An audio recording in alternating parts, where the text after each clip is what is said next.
Welcome to Just a Minute. Thank you.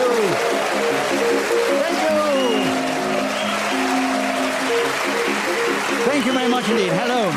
My name is Nicholas Parsons, and as the Minute Waltz fades away, once more it's my huge pleasure to welcome our many listeners, not only in this country, but around the world, but also to welcome to the programme four exciting, dynamic personalities who are going to play Just a Minute. And they are, seated on my right, Paul Merton and Susan Calman, and seated on my left, Julian Clary and Josie Lawrence. Will you please welcome all four of them?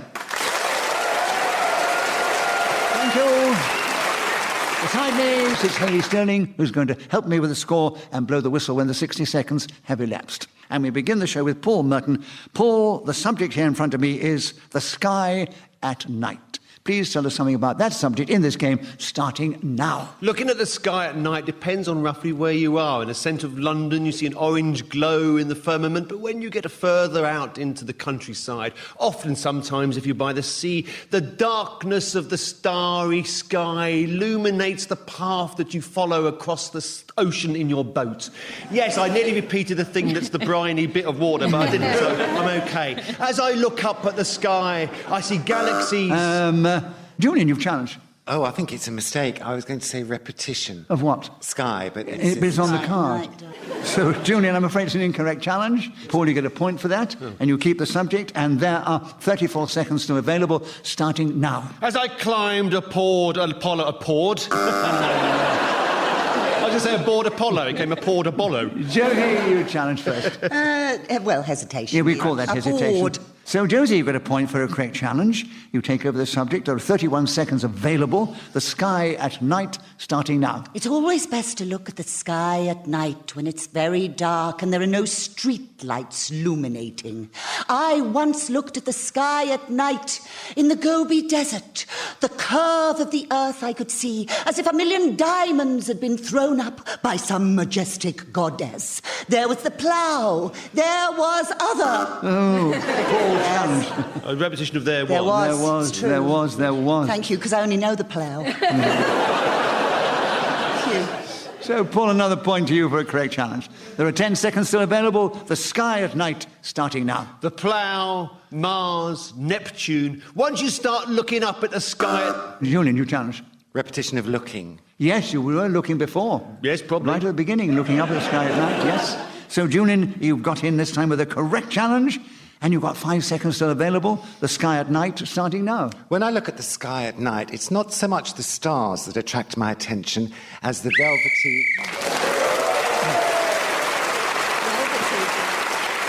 In this game, whoever is speaking when the whistle goes gains an extra point. It was Julian Clary, and he's now equal in the lead with Paul Merton. And Julian, we'd like you to begin the next round.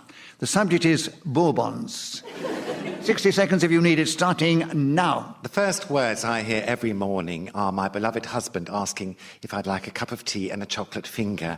What a way to start the day. And having something hot inside you before you've so much as wiped your face is, I think, the secret of my success. As for the Bourbon itself, well, it melts in the mouth. It's a biscuity... Julian, you've challenged yourself. No, I didn't. But Julian's light came on. It wasn't me, honestly. But Perhaps he squeezed without realising it. I certainly did, I'll be without honest. realising No, it. Did you press yours? I did, but I might I pressed be wrong. mine as well out of excitement. I thought it was a Saucy. Well, Julian, she thinks it was hers. Your light came on, but we'll trust Josie that she did buzz first and ask what the challenge was. This is so not worth it after that, because I think I'm wrong. But I thought he repeated mouth, but I might be wrong. Well, it's so long ago Repetition of now. mouth. He did, because right at the beginning he talked about putting the chocolate finger in his mouth and everything like that. Which was quite... Coming from Julian, we get very suspicious. So, Josie, correct challenge. You have 37 seconds still available if you want it for Bourbons starting now. When I'm offered a choice from one of those assortment tins, my finger hovers over the jammy dodgers and those little pink and white wavers and ends up always picking the Bourbon. Dark chocolate, oblong-shaped things with a lovely creamy buttercream inside. So good for dunking in sweet tea because they don't go bleh and drop to the bottom. The sweet cement. Susan, you've challenged. Oh, it's sweet. I think there was a repetition of sweet. Yes, you talked about I sweet, think so. right? So you've got 10 seconds on Bourbons if you wanted, starting now. Personally, in my house, when I was growing up, the Bourbon was a posh biscuit that we had in a tin beside the microwave. Inside that... So, Susan Calman was then speaking as the whistle went, gained that extra point, and they're all equal with 2 points at the end of that round. And Josie, we'd like you to begin the next round, and the subject is Durdle door. Durdle door. Durdle door. Durdle door. Durdle door. It's in. I don't tell them, because it might take them. All right, I might be about to tell them where it is. All right. And so you've got the subject? I've been to Durdle door, but I've never been to me. Maybe that was the reason. Maybe that was the reason they thought, let's start Josie Lawrence on Durdle door, and 60 seconds available starting now. Do you know, I love a bit of geology, which is why I often have a trip down to Durdle door. It's in Dorset. And as you walk up the valley of Scratchy Bottom and stand on the cliff, there on Lulworth Cove you will find a wonderful arch called Durdle door, not to be confused with Dumbledore, the wizard from Harry Potter. This is made up from limestone and chalk, and over the thousands of years, the watery, salty ocean has battered the boulders until they form this majestic pattern. I often go paddling and walk through this gap called Durdle door. Durdle, I think, means drill, and door, kind listeners, means door. And Paul, you've challenged. Repetition of means. Yes. Oh, it's true. It's true, it does, yes. It's true. It's true. At least you all know what blooming Durdle door is now. Yeah, because there was a sort of groan in the audience because you went for 41 seconds.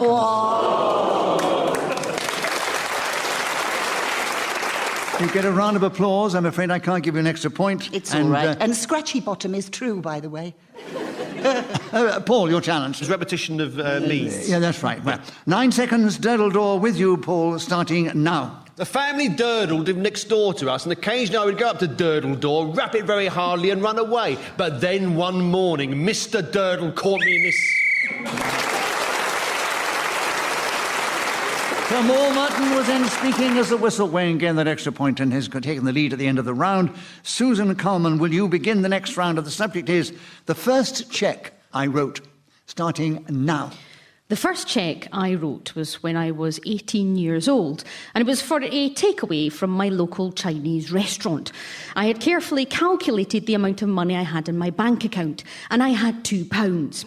I therefore paid for my eating gorgeousness with a cheque that I wrote. I didn't have enough money to pay. Josie, challenge. Repetition of money, I'm afraid. Yes, I'm afraid you're I was just thinking of that delicious meal I had. It was illegal and fraudulent, but it was worth it for the chicken and cashew nuts that I ate from my own naked body that evening. I was single. It's just one of those things. But you said enough to get a laugh, darling, which is what we Well, like. thank you very much indeed. Right. It's been a long journey. It's lovely to be here. So, Josie, a correct challenge. You get a point. You have 37 seconds available. The first cheque I wrote, starting now. I, too, like Susan, was 18 when I wrote my first cheque, because I got my first chequebook when I was a student going off to drama college. I was a member of the Midland Bank, which doesn't really exist by that name anymore, and I wrote a cheque for a vintage dress that I found in a shop in Totnes. Green silk, red brocade, and I think it cost £8.50. What I loved about writing my first cheque was how adult I felt about it, especially when I put pen to paper and signed... So, Josie, you were speaking as the whistle went on that occasion, and you got that extra point. So you move forward, and you're equal in the lead with Paul. And Paul, we're back with you to begin. And the subject is the chicken and the egg. Tell us something about that in this game, starting now. There is a cartoon in the New Yorker magazine that shows a chicken and egg in bed together, and the chicken is smoking a cigarette, and it says to the egg, well, I think we finally settled that old question.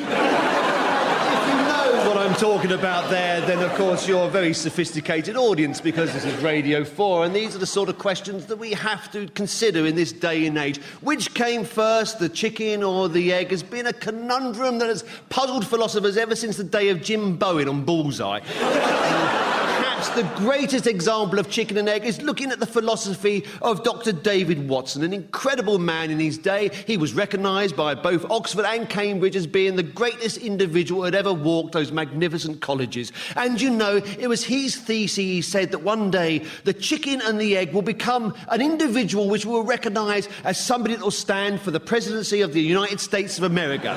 Donald Trump is a combination of both chicken and egg. Which came first, the haircut or the politician? It's very difficult to tell. So, the chicken and the egg started with Paul Merton, and he went on for 60 seconds without being interrupted. And so we give you a point for speaking with the whistle went, Paul, and a bonus point for not being interrupted. And you have increased your lead at the end of the round, and we now move to Julian Clary to begin the next round. Oh, the subject, Julian, is a real butch one for you, the Haka. Will you tell us something about the Haka in this game, starting now? The Haka is a traditional sort of war dance done in New Zealand by Maori people. They do it occasionally as a greeting, and when I was touring there with one of my lovely shows, I was taught the finer movements and sounds that you have to make, and there's a lot of eye bulging and legs spread wide, which you may be surprised to hear I took to like a duck to water. You might see at rugby matches. I know when I'm there that the Haka is the highlight of the evening because the rugby itself...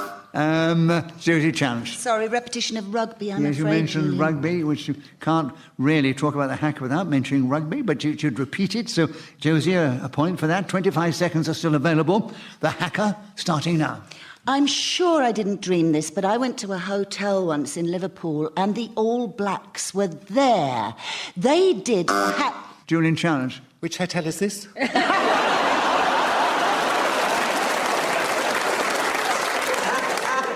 All right, a bonus point for Julian for that lovely...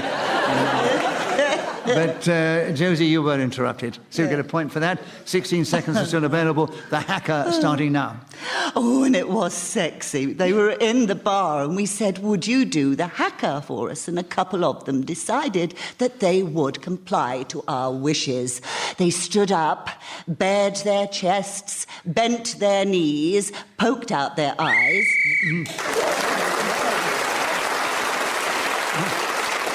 So Josie Lawrence, within speaking as the whistle went, gained that extra point, and she's moved forward. She's taken the lead, just ahead of Paul and Julian and Susan in that order.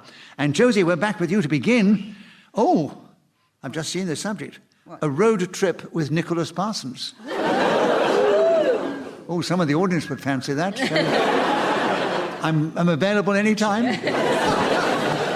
That's the subject, Josie. 60 seconds starting now. Do you know, I've sat on the left of the wonderful Nicholas Parsons for many years now, and I consider him, I hope, to be a pal. But I'd like to get to know him better, which is why we would go, in my imagination, on the most wondrous road trip. I think starting at Las Vegas, ending up in San Francisco. I'd hire a Ford Thunderbird, like in Thelma and Louise, and we'd set off, going through Death Valley, your tie flapping in the wind. I'd have lots of wild turkey, miniature whiskey bottles, dark chocolate, and for you, Nicholas, I'd provide a flask of Earl Grey and some cheese sandwiches. In the evening, we'd sit on the bonnet of our transport, looking up at the stars, and you, Nicholas Parsons, would regale me with stories about when you were Nicholas Parsons.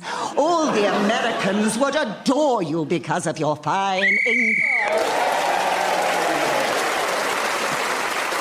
So Josie Lawrence started with the subject and get going with style and panache till the 60 seconds had elapsed. I've never done a minute. I know you've never Well done done. it. First time. Oh, it's better That's than why we sex. keep asking It's you about this again. So a point for speaking of the whistle went. An egg bonus point for not being interrupted, and you have increased your lead at the end of the round. And we move to Susan Calman to begin the next round. Sauchiehall Street. 60 seconds starting now. If you haven't visited Sauchiehall Street, let me paint a picture in your minds. Find yourself in Paris, walking along the Champs-Élysées or the Boulevard Haussmann, and you'll very much think of the same environment you'll find in Glasgow, my hometown. Artisan cheesemakers jostle for space alongside hen nights and foam parties. It's a very lively area of the beautiful place I come from, particularly in the dark evening witching hours. I've traversed along Sauchiehall Street on many an occasion. I got into a fracas one time when I passed a nightclub and the man flyering the party inside refused to give me the piece of paper to inform me when it started. I said, "Why, young sir?" He said, "Because you're far too old and you're wearing a cardigan with patches on it." I said, "Yes, I am."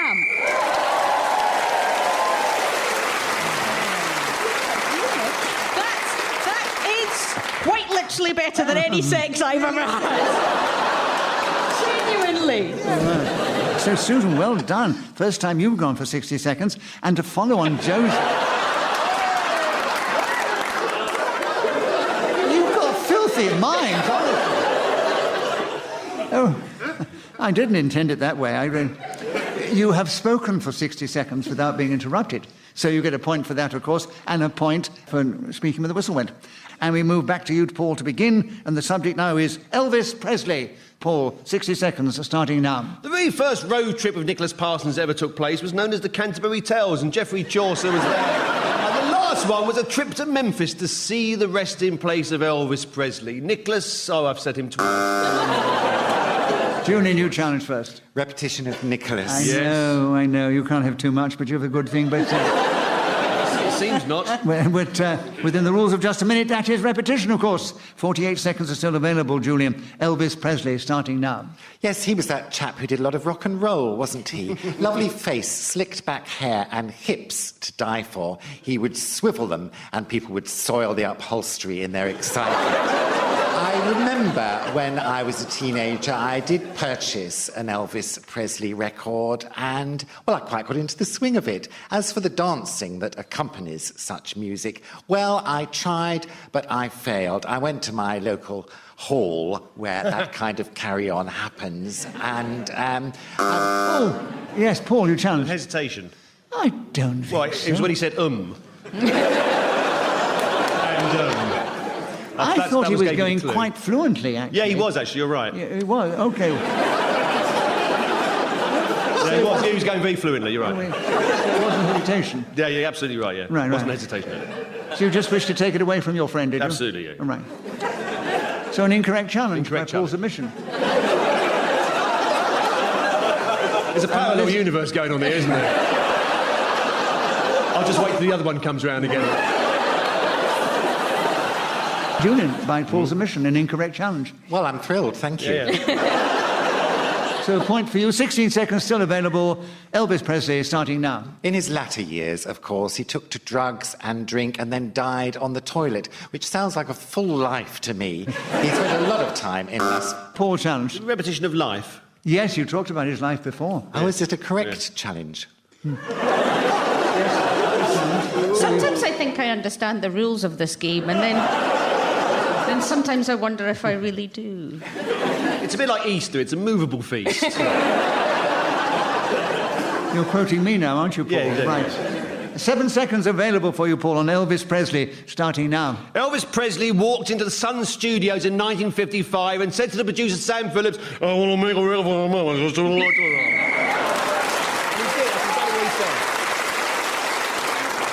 So Paul Merton was then Speaker of the Whistle when and gained that extra point, and he's moved forward, and he's 1 point behind Josie Lawrence, who's still in the lead, and then it's Julian, Clary and Susan Calman following Paul. Julian, we're back with you to begin. The subject is Back to the Future. Back to the Future, 60 seconds if you need it, starting now. Well, I think it's one dreary film that I've never actually watched. It was made in the 80s, and it's about a young chap, I believe. Amazing how I'm making this up, having never watched the item that we're talking about. But he goes back in time, and suddenly there are his parents, and he gets the hots for his mother. Something unsavoury like that, but it's what passes for light entertainment in the United States of America. They lapped it up, made millions in the box office. If I were to go back to the future, then I would like to go back to the 1920s, where I could swan around on a yacht with all those nice young men when they... Paul, challenge. If you're going back to the 1920s, you wouldn't be going back to the future. Yeah, but he did. He went back to... It's the back part you want to concentrate on. He went back to the 1950s from the 80s. You see what I'm saying? So back to the past... To go to the future. You go to the past. So you I see. So he's going from the future, from the past. Yes. Oh, I Yes. see. You go back and then they come to the Oh, future. don't you get involved, Nicholas. We'll be here all night. We'll want to go time travelling by the time we unravel this one. Yeah, I agree. I'm wrong. Yeah. Definitely. Bad challenge. Bad Paul.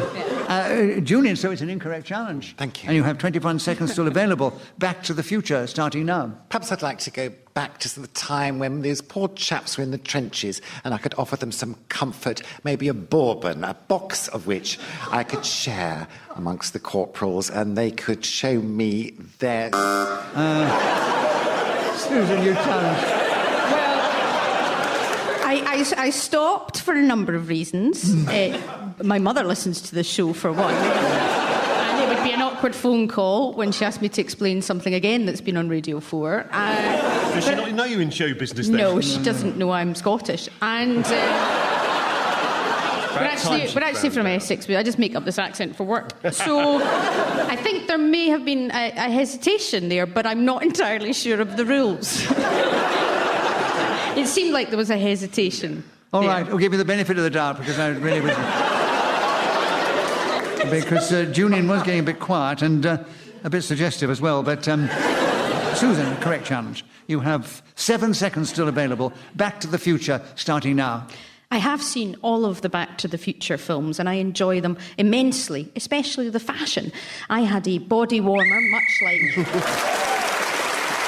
Susan Calman is speaking with Whistle When, and she's got an extra point for that. She's now equal in third place, only 1 point behind Paul, and he's only 1 point behind Josie, and that is the situation as we begin the next round. And Josie, we'd like you to begin the next round, and the subject is Monte Carlo. Oh. Tell us something about Monte Carlo in this game, if you can, starting now. I'm not sure if my knowledge of Monte Carlo will stretch as far as a minute. It is the capital city of Monaco, a tax haven for the rich and famous, who all seem to be rather pleased about this. I can't tell because of their facelifts.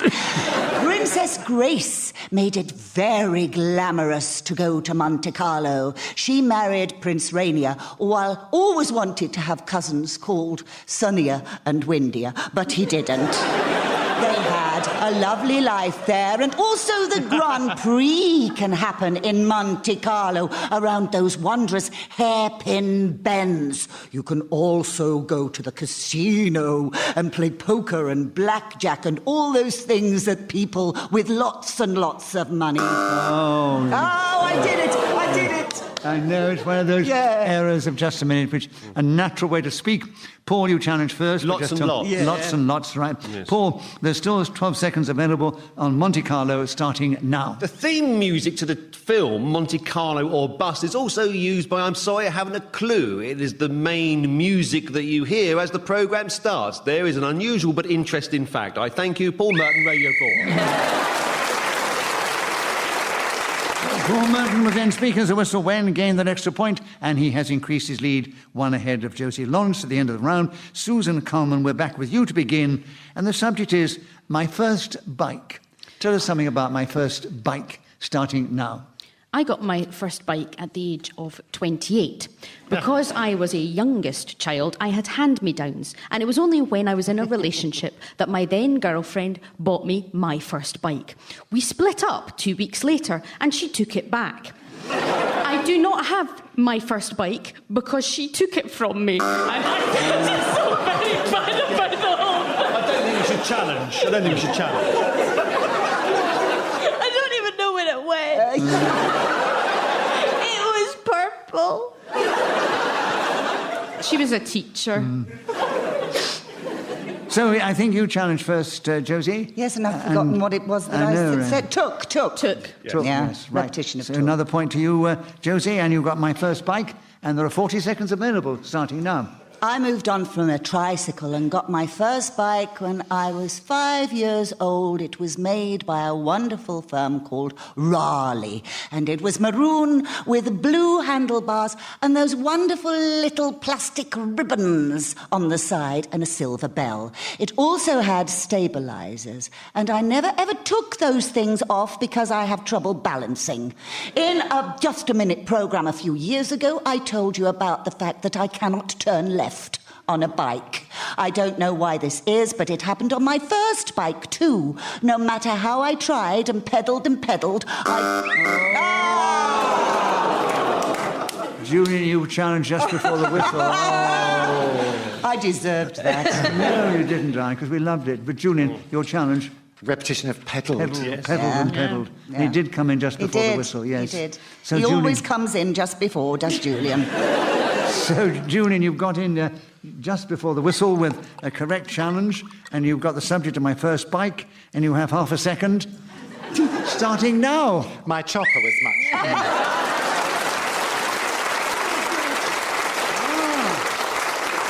I've just been told that that was the last round. No. Because we've used up our time. You're a lovely audience. Thank you for your groans. So what I'll do now is give you the final score. And it's very fair. Well, Susan Calman, who's only played the game a few times before, finished only just in fourth place. She was 1 point behind Julian Clary, who was 1 or 2 points behind Josie Lawrence, and she was only 1 point behind Paul Merton. So we say, Paul, you are our winner this week.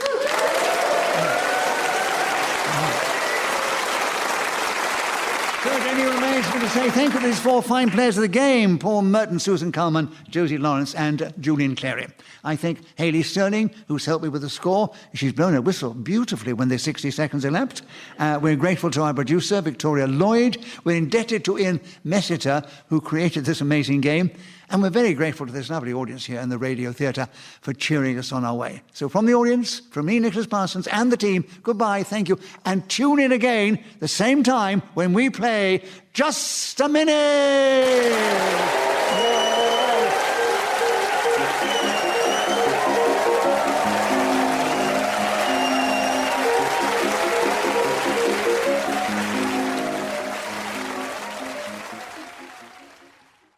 Welcome to Just a Minute. Thank you. Thank you.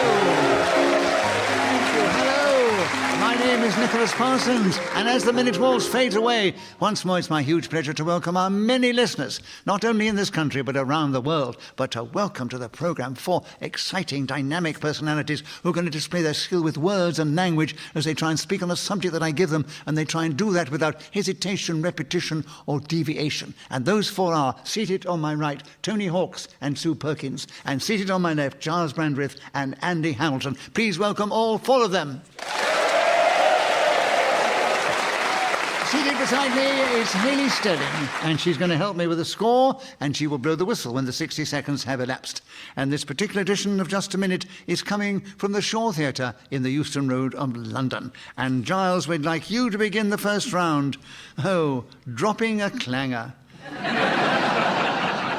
I'm sure you've done it, but if not, talk on the subject. Starting now. I expect you want me to tell the story of the time I tried to take a photograph of the Duke of Edinburgh, and he seemed to be a bit reluctant. I was taking so long in making this picture happen. But in fact...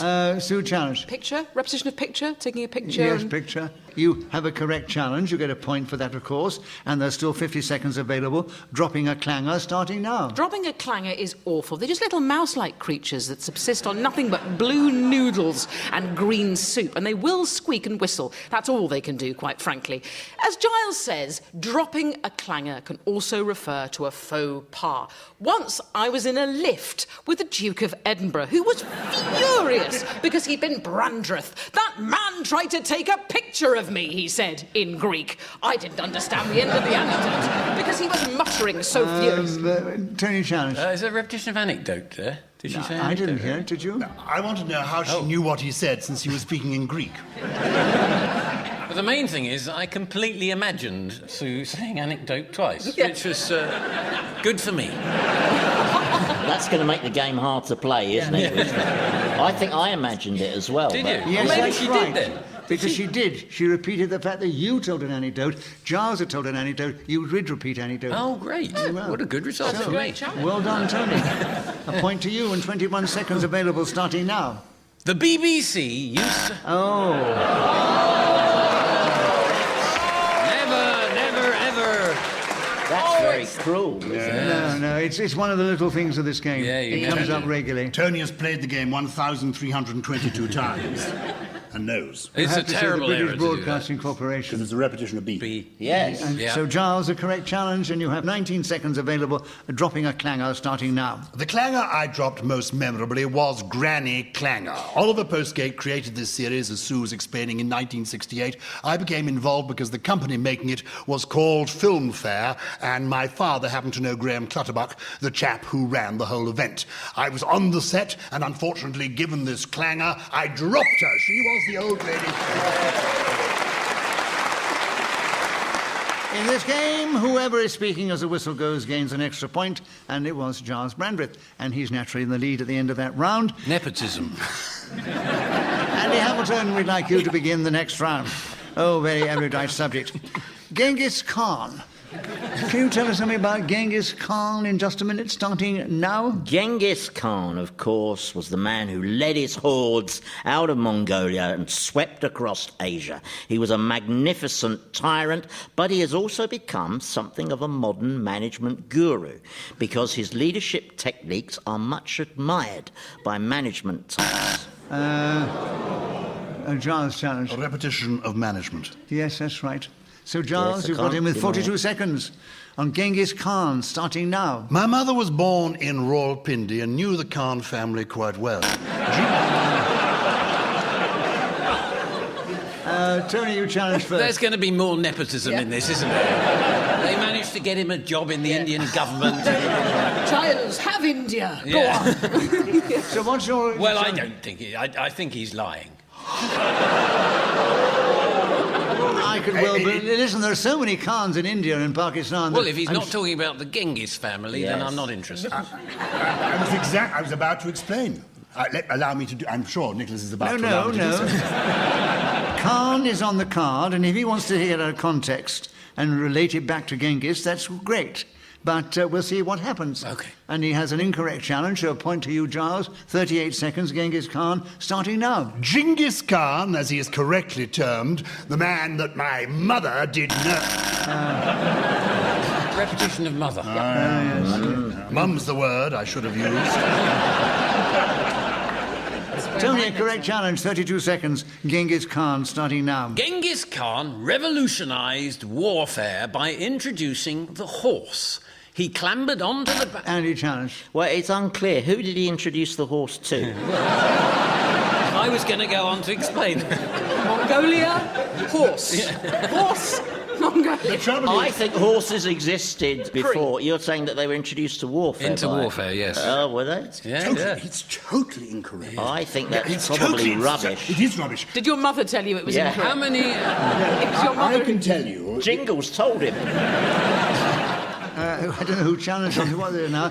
So Andy Genghis Khan. challenged me incorrectly. I think you're fine, but it's your call. They were introducing horses to one another. Oh, yeah, horses, yes. Yeah, I'd like to speak on behalf of Andy. Because what I think Andy is Andy's hoping to quite say to capable. you that he is familiar with the fact that Genghis Khan was born in 1227, whereas Hannibal predates him and was using horses as well as those elephants. And, of course, the Romans, many years before this, were also He was using born horses at in warfare. 1227. Not in 1227. You don't know what you're talking about. I was just trying to help Andy out in these difficult circumstances.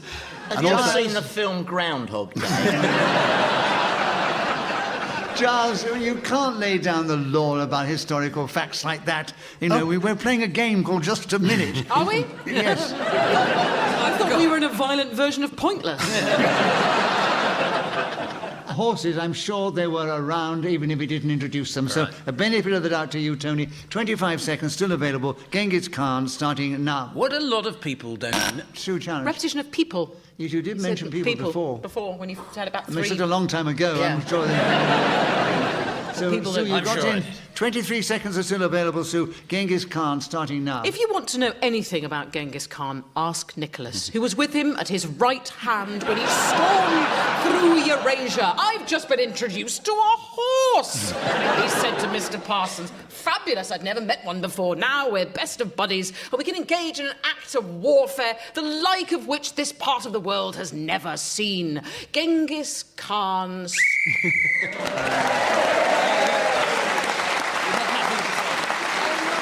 Perkins within speaking as the whistle Wayne gained that extra point, and she's equal with Tony Hawkes in second place, 1 point behind Gyles and Sue Perkins. It's actually your turn to begin, and we'd like you to take the subject of how to pass your driving test. 60 seconds if you need it, starting now. I have taken my driving test 7 times and crucially only passed once. How... Tony challenge. Why did you take it all the other times then? I failed it. Sue, an incorrect challenge. How to pass your driving test. 54 seconds starting now. On every occasion, there'd be the sickening thump of examiner's forehead on windscreen, the squelch of tyre. Gyles challenge. Clearly not on every occasion, because she passed ultimately. Oh, no. No. You would not have been passed if there's physical damage done to the examiner. There's no question of you passing. That was during the emergency stop, and it was so good. It was No. such a brutal stop. I'm sorry. You weren't there. Gyles, you weren't there, and it could have been the time she passed. He could have hit his head on the windscreen. No. And How also to could have pass been your that driving another test? car came out and she jammed on the brakes and avoided a collision, and he hit his head on the windscreen. Thank you, It'd be Nicholas. quite natural. She was not going to have passed her test in the United Kingdom, I can tell you that. If the examiner ends up actually colliding with the dashboard, damaging, it's just not going to happen. These were easier times, No. Gyles. Relax. Security. Gyles, we have to have some sense of logic in this game, and I've said that... Really? And I try to keep some sense of pace and whatever. It could have been that she avoided a collision Yes. by jamming on the brakes, which he hit his head there. It was a little kitten. But she changed.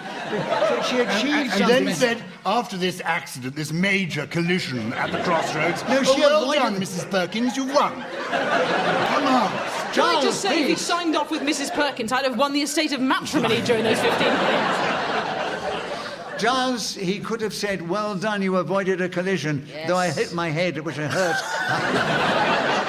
What year I'm are we giving in now, you the Daddy? benefit of the doubt, Sue Perkins. Let's get on with the show. Yes.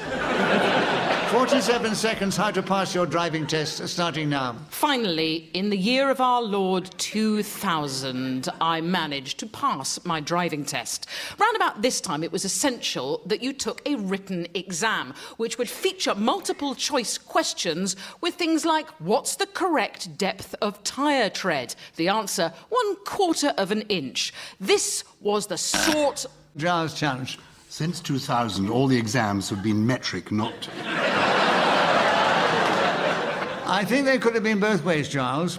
But on this occasion, I put it against you last time. I'm going to give you the benefit of the doubt. And I'd love to hear from you, because I know you didn't pass your test until you were 30 years of age.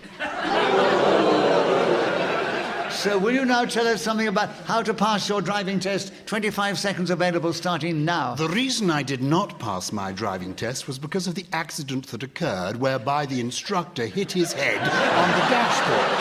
However, I happen to know that Nicholas Parsons, whom I admire... Andy Challenge, yes? Well, it's just a public safety thing. Whoever this examiner is, he needs to quit now. He's getting knocked about. Yeah. So, yeah. Have you got a challenge within the rules of just a minute, Andy? No, I was just concerned.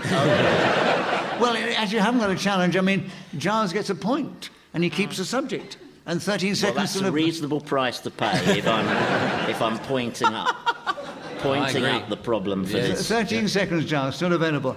How to pass your driving test starting now. I discovered that our wonderful host never had to take a driving test because in 1945, when he first took command of the wheel, it was excused for people of his kind to actually pass an exam. Andy Challenge. There's some kind of innuendo in...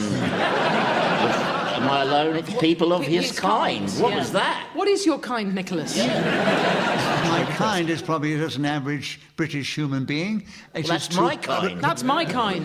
We love that But kind. listen why in 1945... In 1945, they didn't have the driving test, just after the war. And you said if you applied, I'd been driving during the war, and they said, yes, you passed your test, you're in. And I got my license. People of his kind. You mean people? I think we've had too much kindness. And Gyles, it was an incorrect challenge. 3 seconds still available. How to pass your driving test starting now. How to Pass Your Driving Test is a short book that I shall be publishing. So Gyles got points in that round, including one for speaking as the whistle went, and has increased his lead ahead of all the others. And now, Tony Hawks, it's your turn to begin. The subject is Bristol fashion. Tell us something about that subject in this game, starting now. For those of you who haven't been to this wonderful city in Avon, I believe, you will not know just how fashionable the people are on the streets. Dungarees and flares are everywhere. It is the new Milan in many ways. But there's an expression that goes with it too. Ship shape and Bristol fashion. You will be looking to me now to give you a reason for why people use that. And you will be looking for some time. Preposition of use. And you were looking, yes? Yes. Well, listen, Sue. 31 seconds are available, Sue, for Bristol fashion starting now. Tony is indeed right. The good burghers of Bristol are right at the cutting edge. Gyles challenge. Repetition of right. Why? Tony is burgers indeed are- right. The good burgers are right. You're right, goddammit! 26 seconds, Gyles. Another correct challenge to you. Bristol fashion starting now. The harbour in Bristol is curiously deep, and consequently the tidal waters require going up and then down again. And the ships... Andy challenge. That's what tidal waters do.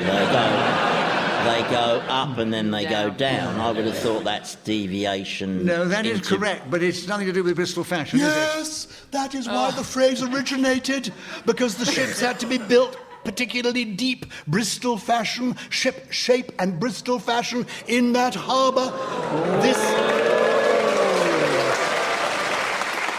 I mean, some of us are trying to save the British Broadcasting Corporation. All right, Gyles, an incorrect challenge. 17 seconds. Bristol fashion starting now. Bristol fashion also can refer to the clothes worn by the gorgeous Bristolians as they parade themselves along the front, looking quite magnificent in amusing bonnets and indeed in bo-peep outfits, which are one of the remarkable things that... Oh, yes, Sue. Slight hesitation of remarkable, but also you haven't visited Bristol since the mid-1700s. I'd be surprised if there was a bonnet there to be seen now. That's all I'm saying. It was a correct challenge. 3 seconds. Bristol fashion starting now. What I love about Bristol fashion is a jerkin. So at the end of that round, Sue Perkins, speaking of the whistle, we gained that extra point. She's creeping forward now, catching up Giles Brandish is ahead of Tony Hawks and Eddie Hamilton in that order. But Andy, it's your turn to begin. And the subject, a lovely one for you, I'm sure you can go on it, the pyramids. Can you tell us something about the pyramids in this game starting now? 1 minute will not be sufficient to extol the wonders of the pyramids, those triangle-themed buildings that sort... Self-confessed hesitation. Yeah, that was the return of the speech impediment that I fought for decades to overcome. But that's fine, Gyles, if you want to take the point of that. That's fine. That's absolutely. It was bees for some reason. It was always bees. Andy, you got so emotional. I did. You got through to me. Oh. And as this is the only second time you played the game, I'm going to be generous and say I'll give you the benefit of the doubt and say it was an incorrect challenge. Yeah. And so you keep the subject, and you still have 51 seconds, the pyramids starting now. Many mysteries surround the pyramids.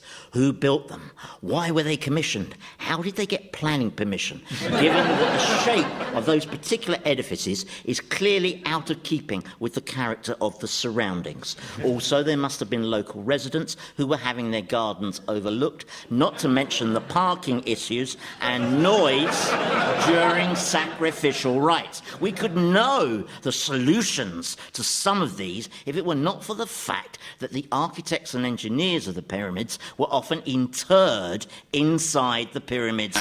Sue challenge. No, absolutely. I was engrossed and my hand faltered. There is no challenge. I was literally... Oh, this is psychological. I was in the middle of it. Take that point. Roll with it. Right, 15 seconds, Andy. The pyramids starting now. The pharaohs used to insist that those people who had worked on the pyramids were interred. Gyles challenge. A repetition of interred. Yes. No. Yeah, that was interred as in buried. But no, this is interred. Because they were frightened. Yes, because Nicholas will explain to you homonyms and homophones. Oh, right. They are just not allowed. Andy, I can't be generous again. I've done it once to you, but we loved hearing from you. But Gyles, it was a correct. Nice hearing from you, Andy. No, you come in. Concentrate, you'll be in again. You've done very well. But that was Gyles, 3 correct years challenge. ago. Yes, thank you. 8 seconds are still available. The pyramids starting now. The Pyramids were an American surfing pop group from the 1960s, and when I formed a tribute band in their honour, I decided to call it the Geezers, because I thought that... So, Gyles Brandreth speaking as a whistleway gained an extra point and has increased his lead at the end of the round ahead of the other three. And Sue, it's your turn to begin. And the subject now is the worst thing I've ever eaten. 60 seconds are available, starting now. This is going to be an extraordinarily long list because in 2008, I took part in a show with Giles Corran, the food critic, and we ate all the foodstuffs of the last 800 years in Britain. Gyles challenge. Repetition of 8. We've established that homophones, so we had 8 and 8. So we can't have homophones now. We can't have 2008 Can I and say I ate. the BBC is now homophobic? No, the thing is... I think you're allowed homophones as long as they're turned off before the recording. You have to have your homophones on silent. Yeah. So I can't say 2008 and I ate something. I think you can. Say I'm that, going to allow you to do that because we know what you meant. And though it is pronounced the same way but spelled differently, I'm going to give you the benefit of the doubt, Sue, and say you've got 44 seconds, the worst thing I've ever eaten, and you start now. Bread and butter pudding made with spinal cord, a delicacy of the 1500s. Unctuous layers of leaking vertebra. I can't tell you how repulsive it is. Fallopian tubes. Romans loved them, along with a sow's udder pate. Tony challenge. But which one is the worst? These are all the worst, trust me. I haven't even got on to the duck's tongues. No. I don't think... isn't it... They are all the worst. Can you have lots of worsts? In Germany, you can. That deserves a bonus point to Andy. A European joke. I think you can have more than one thing that's Isn't the worse. subject the worst thing I've ever eaten? Yeah, it's an absolute. Right. The benefit of the doubt to you, Sue. 28 seconds still available. The worst thing I've ever eaten, starting now. But top of the pukes would have to be the medieval dish fish. Giles, A repetition of medieval. yes, you talked about medieval before. That's okay. It's only a game. Another point. And there are 23 seconds, Giles. The worst thing I've ever eaten, starting now. The worst thing I've ever eaten are my own words a few weeks ago when I met up with Sue Perkins and she explained to me that Nelson Mandela had indeed been incarcerated in more than 2 prisons. I also never enjoyed... Sue, challenge. Deviation. My lawyer has specified we're never to be in the same room together. It was actually a Skype chat, Nicholas. So what is your challenge? When He's the rules... frankly lying. He knows that I will not be in the same building. It was done over the internet with the correct parameters and all my legal team were present.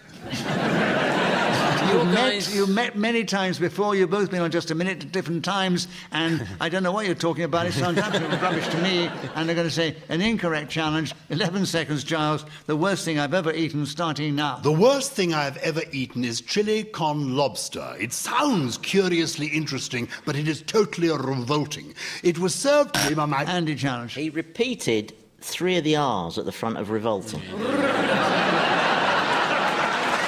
He went revolting, which is clearly from the Jose Mourinho book of time wasting. Andy, I think I'll have to give it to you because there's only 3 seconds to go. Oh, my and goodness. if Giles had it, I mean, you're going to get such an incredible lead, it wouldn't be right. Oh, I don't want charity. Andy, you've only played the game once before. He's played it millions of times. I know. Take the charity. All right, then. Take the subject. You're right. I'm too proud. Yeah, 3 I am. seconds, yes. You're right. The worst thing I've ever eaten, starting now. The worst thing I've ever eaten is in the British broadcasting.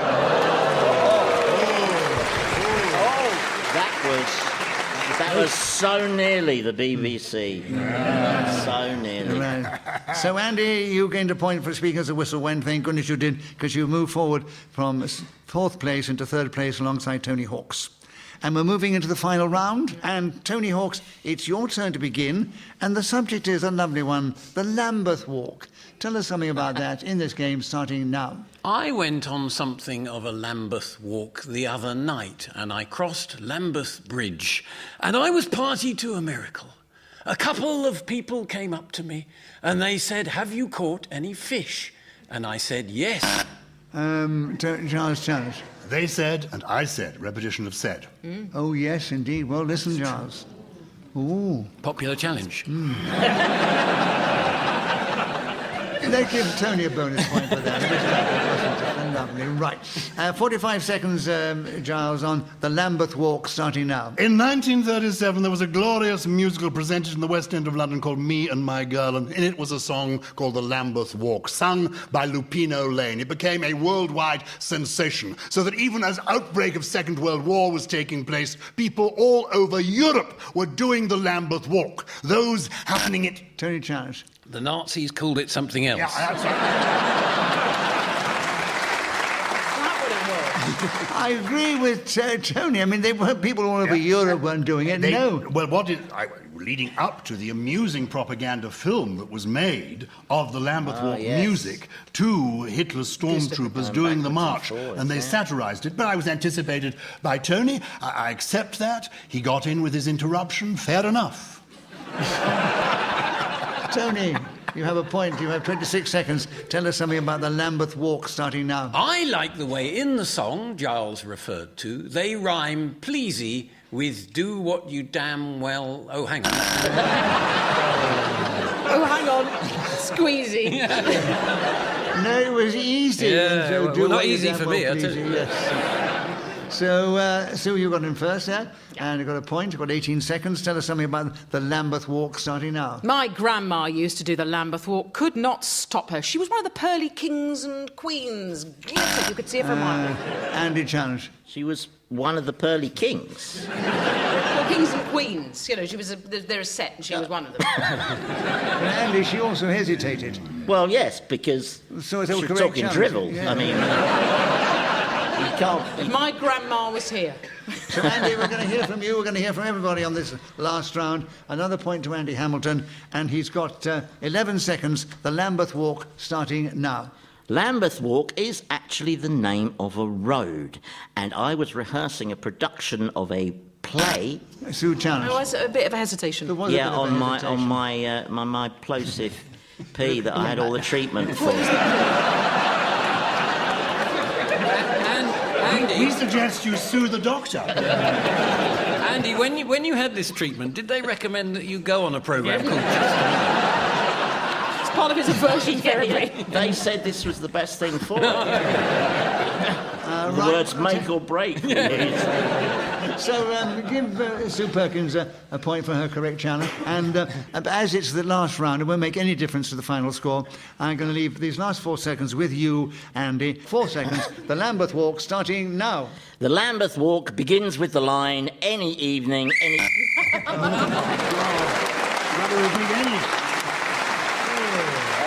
So, Andy, you repeated yourself. As the whistle went, you were repeating yourself. It doesn't matter. And you've only played the game once before, but you finished in a magnificent 4th place. But most importantly, you were only 1 point behind Tony Hawk's. And he was 3 points behind Sue Perkins, but out in the lead. The man who took the lead earlier on has kept it to the end. Gyles Brandreth, we say you are our winner this week. So it only remains me to say thank you to these 4 fine, humorous players of the game, Tony Hawk, Sue Perkins, Andy Hamilton and Gyles Brandreth. I thank Hayley Sterling, who's helped me with the score, and of course blown her whistle with great style. We thank our producer, Victoria Lloyd. We're indebted to Ian Messiter, who created this amazing game, and we're indebted to this lovely audience here at the Shaw Theatre. So from the audience, from me, Nicholas Parsons, and the team, thank you. Tune in again the same time when we play Just a Minute!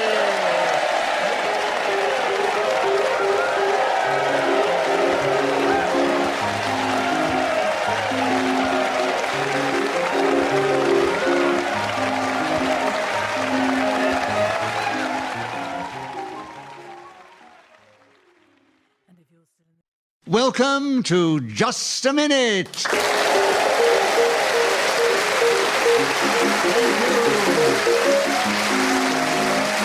you. Hello. My name is Nicholas Parsons, and it's my pleasure once more to welcome our many listeners, not only in this country, but around the world, and also to welcome to the programme this week 4 exciting, talented players, Paul Merton, Sheila Hancock, Josh Widdicombe and Jenny Eclair, who are going to show their talent and skill with words and language as they try and speak on a subject that I give them, and they try and do that without hesitation, repetition or deviation. Beside me sits Hayley Sterling, who's going to help me with the score. She'll blow the whistle when the 60 seconds have elapsed. And we're going to begin the show with Jenny Eclair. Jenny, Festive Spirits. And 60 seconds, as usual, starting now. The festive spirits I have in my drinks cabinet include gin, vodka, sherry, red and white wines, martini... Paul, challenge. Are wines a spirit?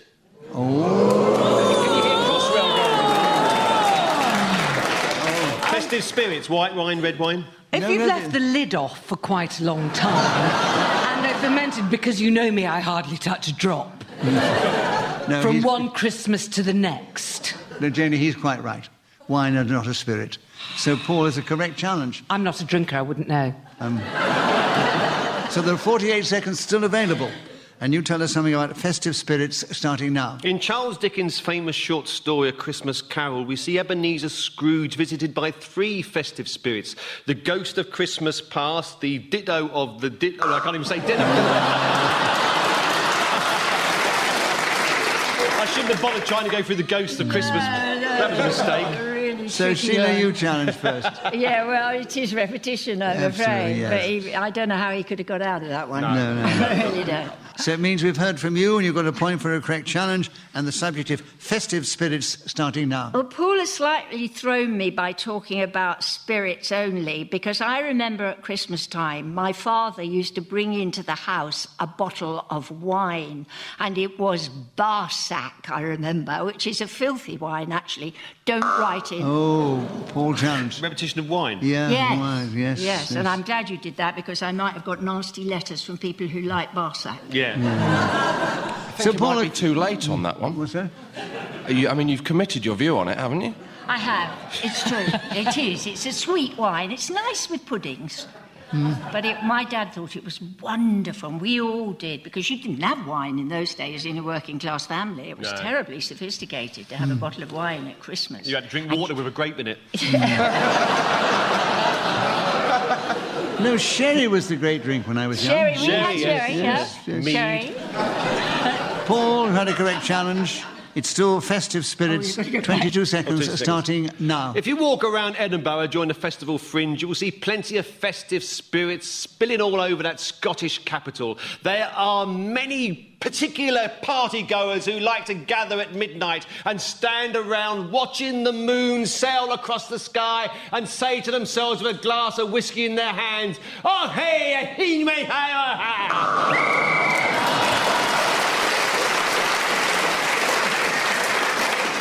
Which, of course, needs no translation.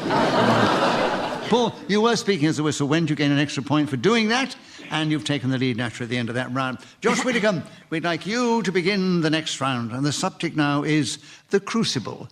And 60 seconds, as usual, starting now. The first...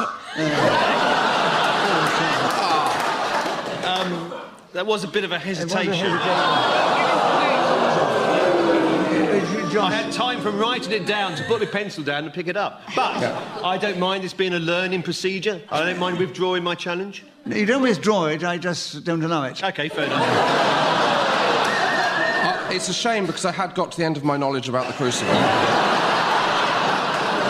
And so I won't allow anything, though. I'll give you the benefit of the doubt. Yeah. 58 seconds are available, Josh. The subject is the Crucible, and you start now. The first time I went to the World Snooker Championships, it was held at the Crucible in Sheffield. What a place. 2 tables covered in green baize and 17 coloured balls. 4 players and their 2 cues, hitting the spheres around, off the cushions and into the pockets or holes. What? I corrected myself.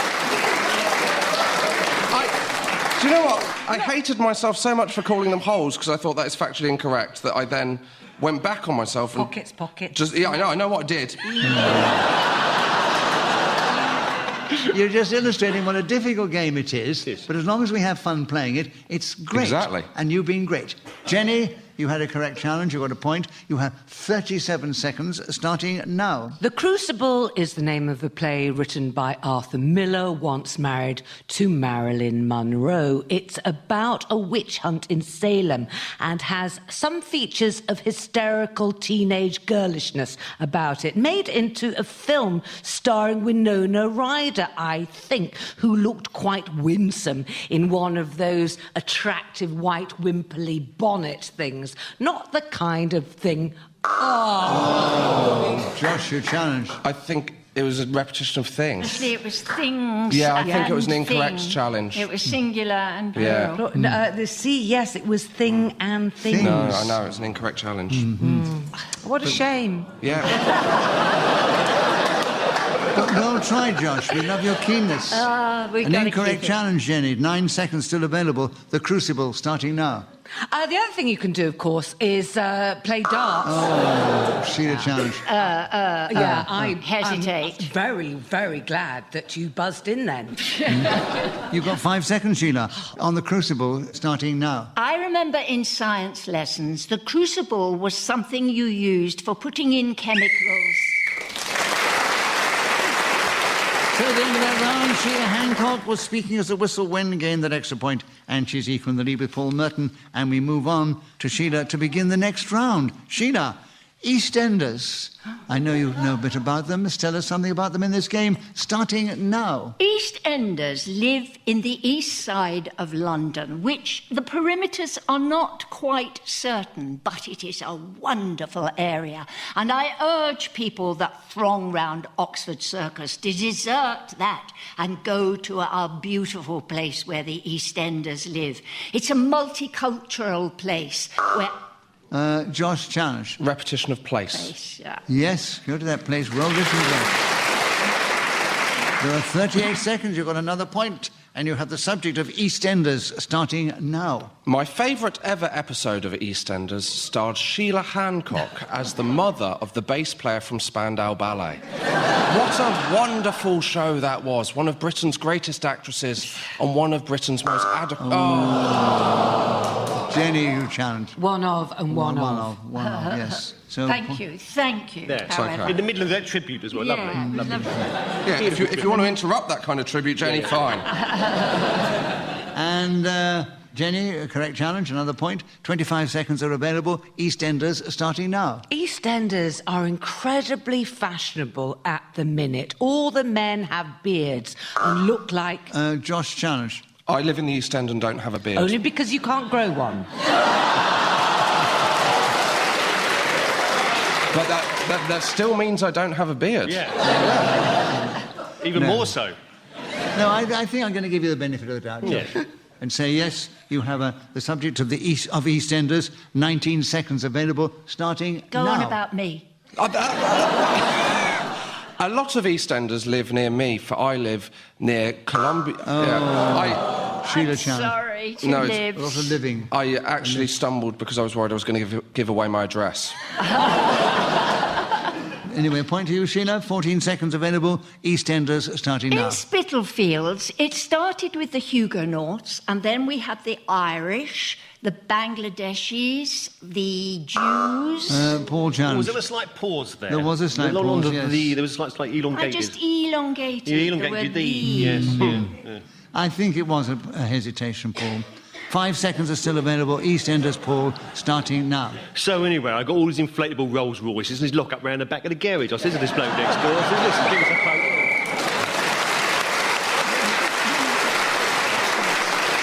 So Paul Merton was speaking as a whistle when gained that extra point, and he's taken the lead, only one ahead of Sheila Hancock, and she's one ahead of Jenny Eclair and Josh Widdicombe in that sequence. And Jenny, we're with you to begin, and the subject now is corn on the cob.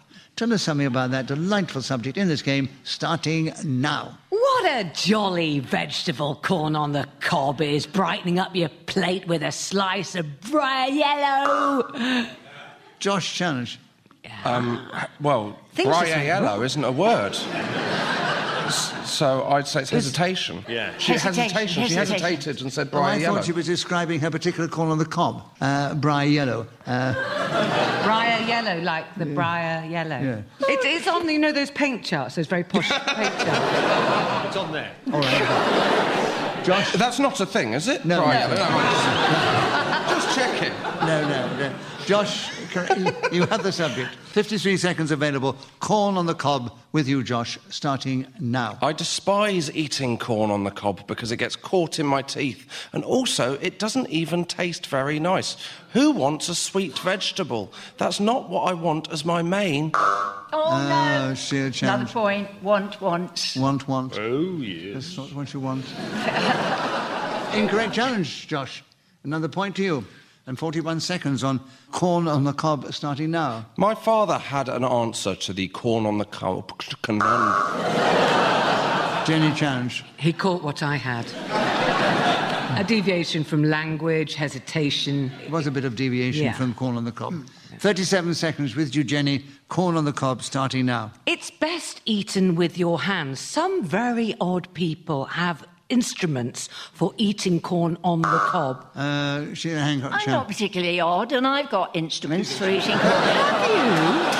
I think it's the most peculiar thing to have. Hot and buttery. That's why and all covered with butter, so you have these pokey things on the end to hold on to. Absolutely.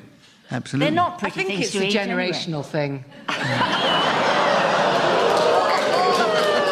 Well, when you get to my age with the teeth and things like that, you need it. Right. Sheila, I'll give you the benefit of the doubt. 29 seconds. Corn on the cob, Sheila, starting now. You can either grill corn on the cob or boil it. Once I was a vegetarian, and corn on the cob was a highlight in my life, which was...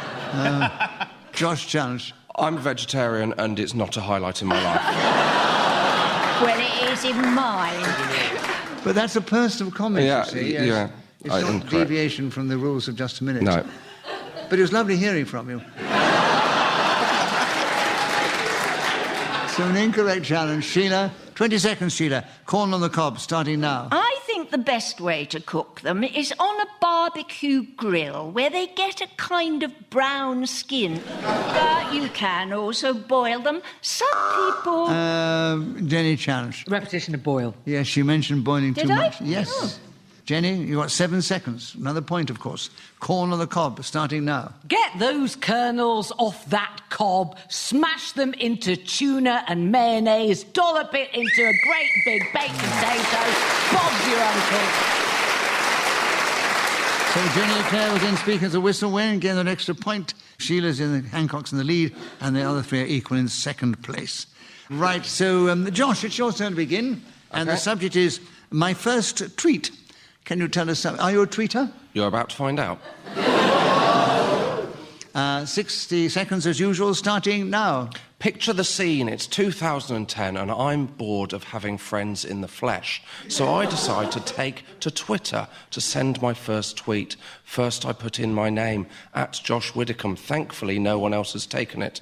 I punch the air in joy. I then put in the password and the strength is strong. Things are going very well. I now have 140 characters to play. Jenny, you challenge. Just hesitation. You stopped and went... He stopped, yes, you just keep going, even if you make a mistake. Oh, I thought that was... Sometimes it can be generous and let you carry on. Oh, I thought too little of them, obviously. So, yes, he did stop. So, Jenny, 34 seconds. My first tweet starting now. My first tweet was similarly around 5 years ago, cleaning a flat my daughter was moving into in Oxford. I sidled away for a... yes. Paul challenge. Sort of deviation. I stidled, I think she said. I thought it was all right. She sidled away. You? She did a stidled. slurry eye. Well... Well, I got done for doing a slurry and or whatever it was. Some of us can't help our slurry eyes. I think she conveyed to me what she was doing. Sure, OK. She was sidling away. The benefit of the doubt to you, Jenny, but you keep the subject. 24 seconds. My first tweet starting now. Anyway, it was a rubbishy tweet and I haven't really done anything on Twitter that exciting, although I'm a fan, and I will admit that sometimes I get up in the middle of the night and check my Twitter. I go to the lavatory. I'm a bit of an addict, actually. A repetition of Twitter. Yeah. Yeah, you can't have Twitter. It's not on this card. It's tweet. Right. This one's a hard Well, one. listen, Josh. 13 seconds. My first tweet starting now. I decided to look at other people's tweets to see what they said about their lives and about their loves. Paul challenge. Well, we had two very quick abouts, sadly. Yeah, 2 bouts, yes. 6 seconds are still available, Paul. My first tweet starting now. I don't.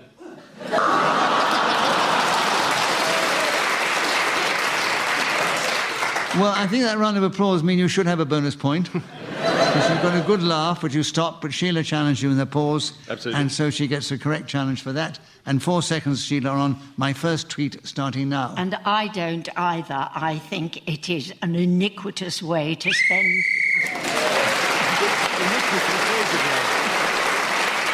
Right, so Sheila Hancock was again speaking as the whistle went.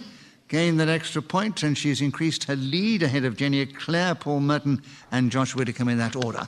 And Sheila, we're back with you to begin, and the subject now is moving the goalposts.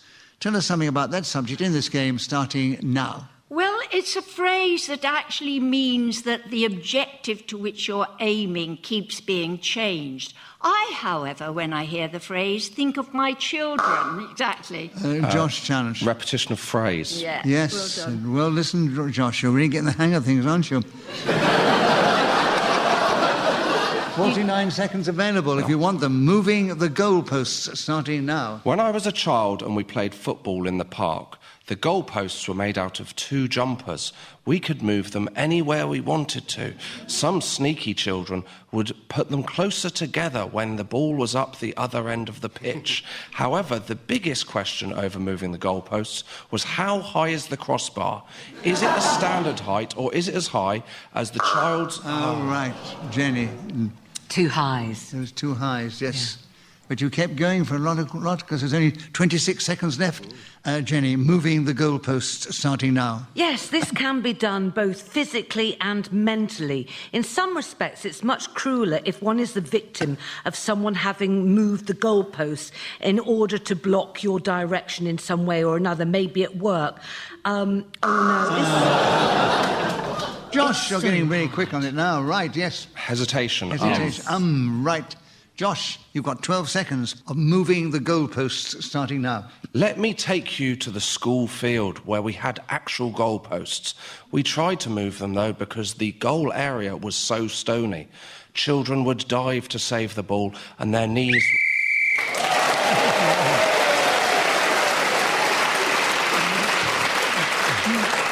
So Josh Widdicombe was then speaking as the whistle went, gained that extra point, and he's moved forward. And Josh, it's only the second time you've played it, but you are now in second place alongside Jenny Eclair. 2 points behind Sheila Hancock, and Paul's trailing behind them. And Paul, it's your turn to begin. The subject now is clementines. I don't know whether you like them or not. Where do you begin? Have a go, Paul. Yeah. 60 seconds are starting now. Well, they're not the only fruit, apparently, because the clementine is a magnificent orange. When you peel back the skin and feel the pith of the fruit therein, you think to yourself, there must perhaps be... Josh challenged. Repetition of fruit. Not the only fruit, and then you just said fruit again. Don't get cocky you've really now.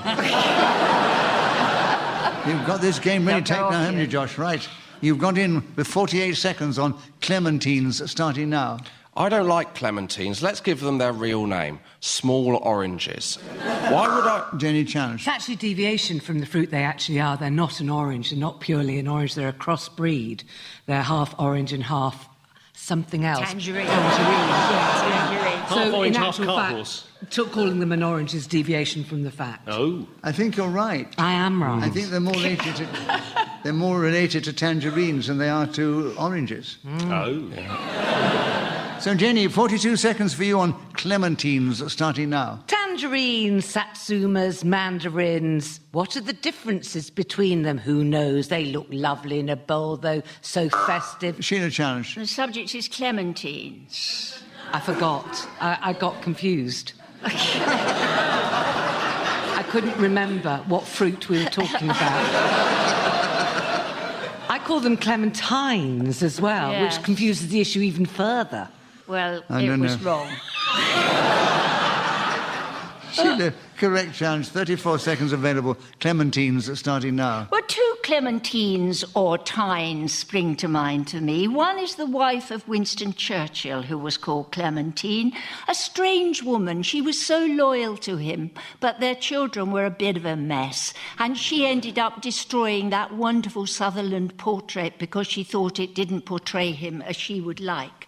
The other Clementine that comes to mind is that song, My Darling Clementine, which was something that was sung, goodness only knows when, but there was a phrase in it, oh, my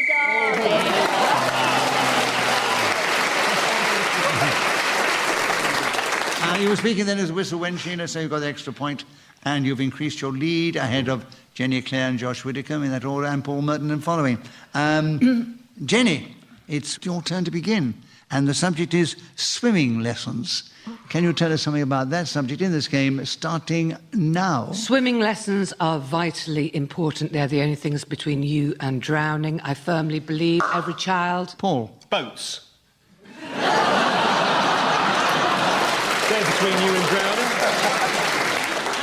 But if you're going swimming, you're not going boating. You are... Well, you didn't make that clear. You just said that swimming is the only thing between you and drowning. So I said boats. And there's a certain logic in what you just said. I wouldn't have bothered otherwise.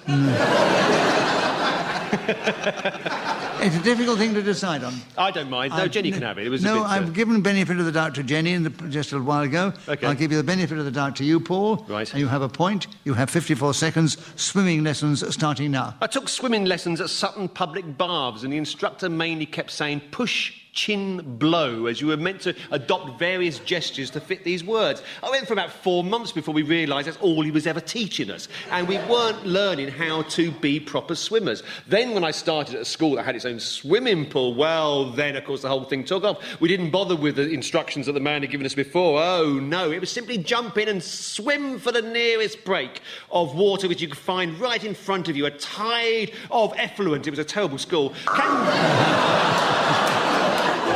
He's gone on one of his mad things. One of his mad things. He's gone off on a deviation that is. No, he wasn't. We did repeat school, my It's darling. the effluent that worried me. Yeah. In your school swimming pool. I know. Which school was it? A couple of schools. I better not say which school it was. It gave you motivation to swim faster.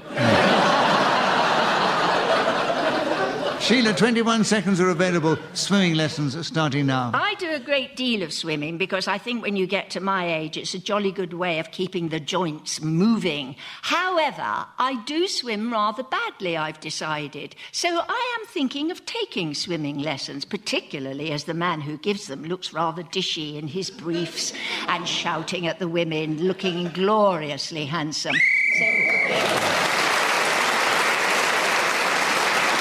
I won't be able to go to that pool again, will I? No.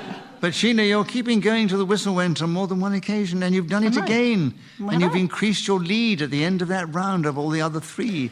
And we're moving into the final round. You're a lovely audience, thank you. Right. And it's Josh Widdicombe's turn to begin. Josh, you've only played the game once before, but I don't know why they keep giving you these erudite subjects. Maybe you're very well informed, are you? Maybe. Because the subject we've got for you is Charles Dickens. I'm not, no. Anyway, that's what we've got. People know a lot about him. I hope you do as well, because we're going to ask you to speak for 60 seconds you can on Charles Dickens, starting now. Charles Dickens is an author. I know this very well. I've tried to read his books, but I've never made it to the end of one. The furthest I've got is page 80 of Great Expectations. I will never know what happens to Pip, but my fingers are crossed at all times. The furthest I've ever followed a Charles Dickens story was when the Muppets did A Christmas Carol. This makes me think it'd be much better if all of Charles Dickens's books were done by puppets.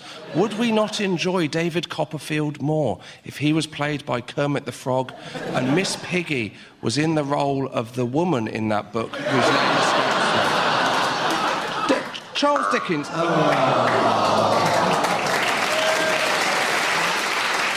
Well done, Josh. You went for 40 seconds. Oof. Woof. And Sheila, you challenged. Yeah, well, he did hesitate. Yeah, he did, I'm afraid, He did yes. hesitate. You've got another point, and you've got 20 seconds on Charles Dickens starting now. Well, I think I have to redress the balance. He is one of our greatest novelists ever.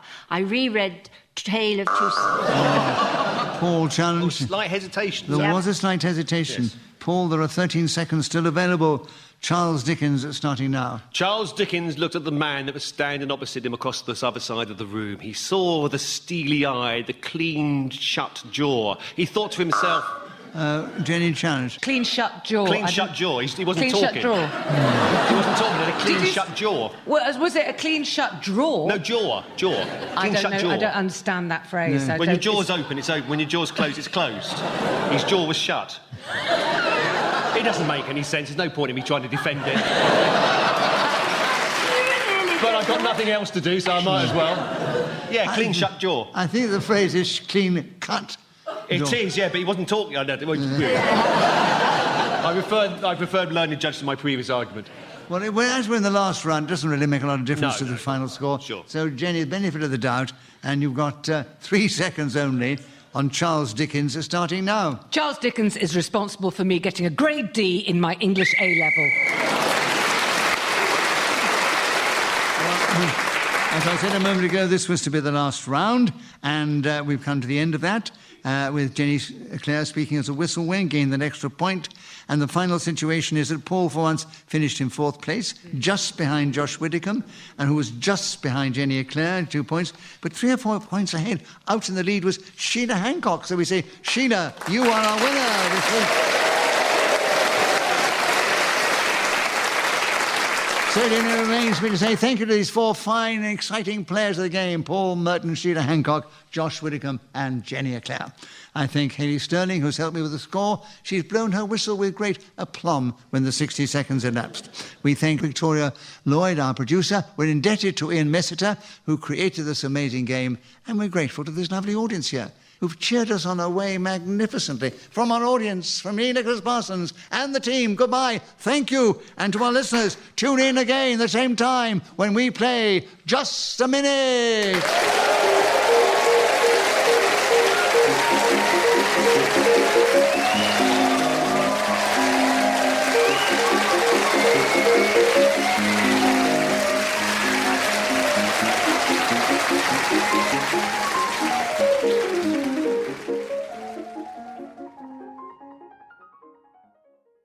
Welcome to Just a Minute. Thank you. Thank you. Hello.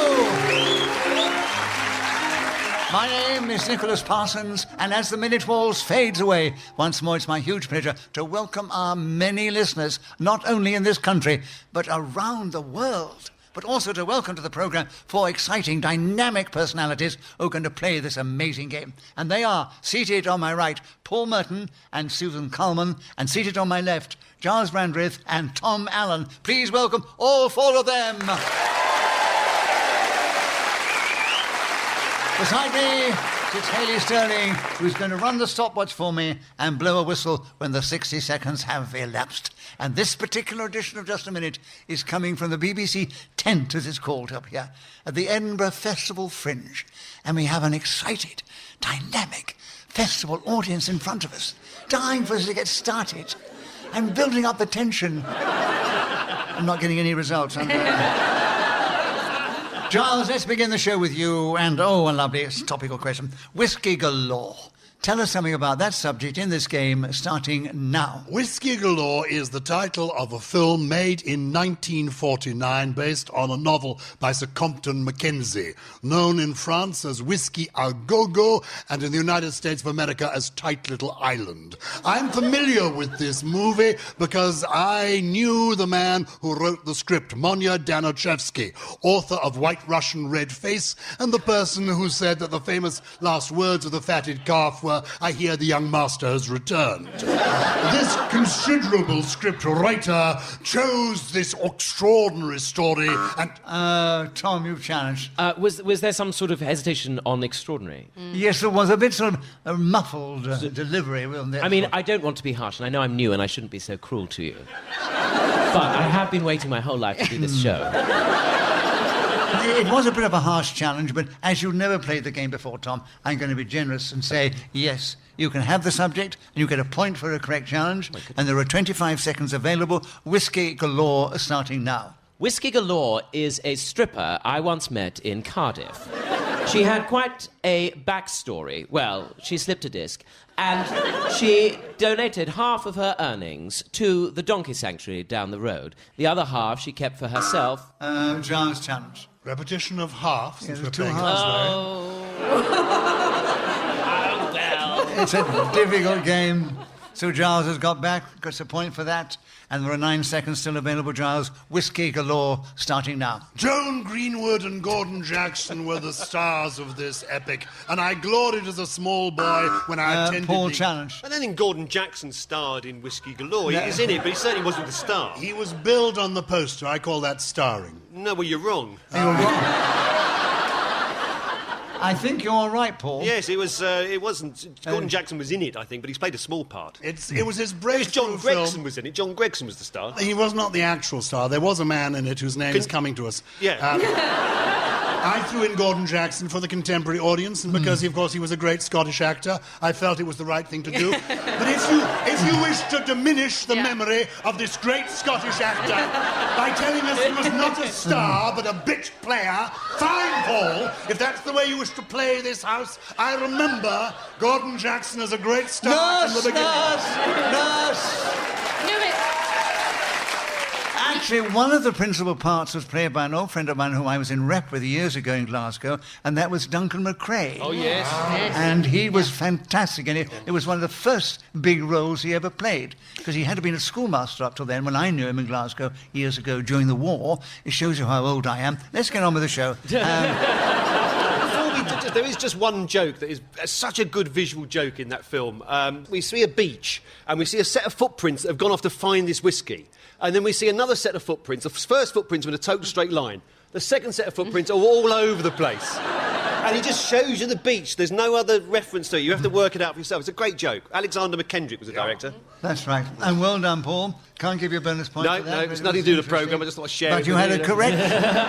You had a correct challenge on Gordon Jackson, and there are 3 seconds available. 3 seconds. Imagine that. What can I talk about?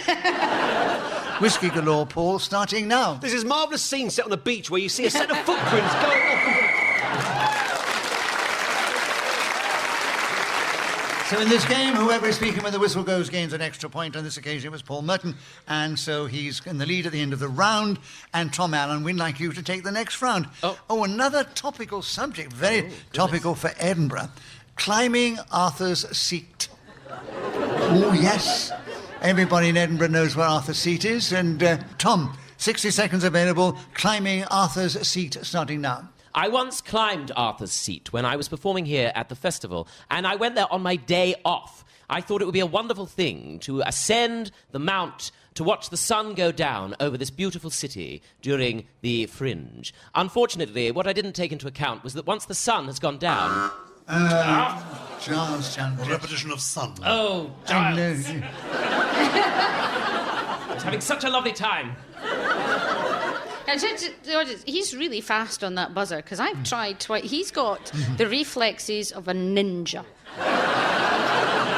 42 seconds available, Giles. A correct challenge, a point to you. Climbing Arthur's Seat, starting now. When I was a young boy, I appeared as an extra in the television series Whack-O, in which Arthur Howard essayed the role of the assistant master to Jimmy Professor Edwards, and I sat on Arthur's seat.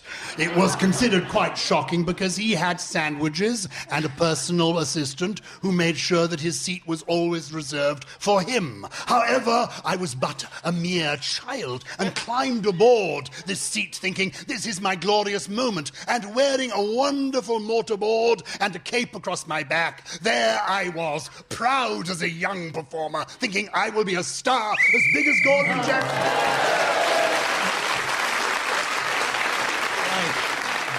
So Giles Brandreth was in Speaker's Whistle when gained that extra point, and he's taken the lead, one ahead of Paul Merton. And Susan Calman, will you begin the next round?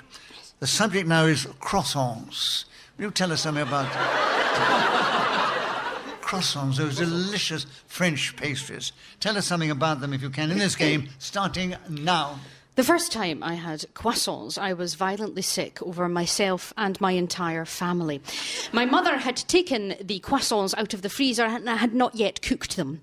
I still consumed them as I was a hungry child. Later, as I was at university, I decided to use the croissant as a way of attracting women towards me.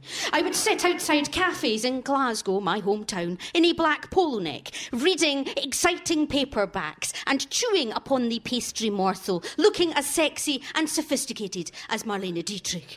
I was single for 5 years. After that point, I got into... Well done, Susan. Well, you went for 39 seconds, my love. And as you haven't played the game as much as others, well done. But Giles' challenge, what was your challenge? Yes. Hesitation. Yes, indeed it was, right. 21 seconds available, Giles, for croissants starting now. Croissant, c'est le mot que mon ami Nicolas, dans l'attentat de le prononcer correctement. Salut les copains. Pour mon petit déjeuner, en Écosse, tout le monde... Look, no one knows what he's saying. It's probably repetition. I'll ask him. Confortably sur le bas, afin de tu suis autorisé, on a conscience de vie, je suis du bigot, Haka.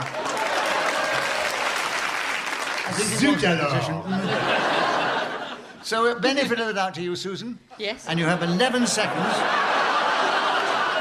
You always begin the programme by saying to our listeners around the world, we have a huge following in France. Yes. That you display your ignorance like this, Nicholas. This could be fatal to the show. He's absolutely right. There are people in Calais desperate to come and see a recording of this. He's absolutely right. I must meet Nicholas Parsons!